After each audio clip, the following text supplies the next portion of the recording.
अमनेर तालुक्यातील ताज्या बातम्या व ठळक घडामोडींसाठी पाहत राहा JBN महाराष्ट्र।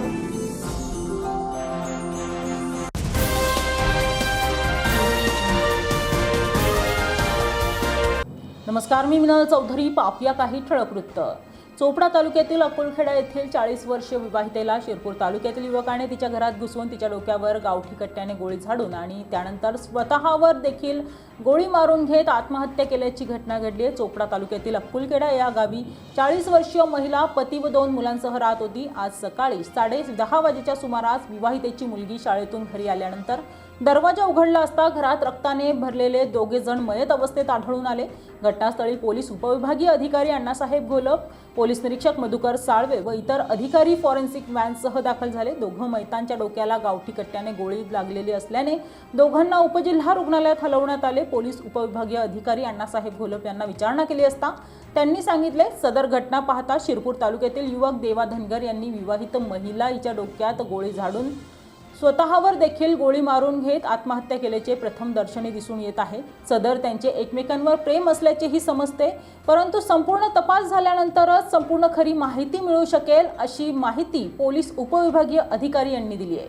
10:30 ते 11 वाजताच्या सुमाराला जगदीश पाटील अकुलखेडा यांच्या घरामध्ये त्यांची जी पत्नी आहे अनिता, तिच्या डोक्यात गोळ्या घालण्यात आलेल्या आहेत आणि तिच्यासोबत जे घरामध्ये एक व्यक्ती आहे भीमा धनगर नावाचा, शिरपूरला राहतो अशी आम्हाला माहिती मिळालेली आहे।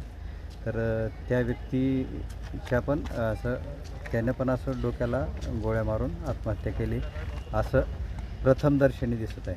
अजून काय नक्की तपासांती काय निष्पन्न होईल हे सांगता येत नाही, पण त्यांच्या पण डोक्यात गोळी लागलेली आहे। सर, त्यांचं काय प्रेमसंबंधावरून ही घटना घडलेली आहे असं वाटतंय? एकंदरीत तो संशय आहे।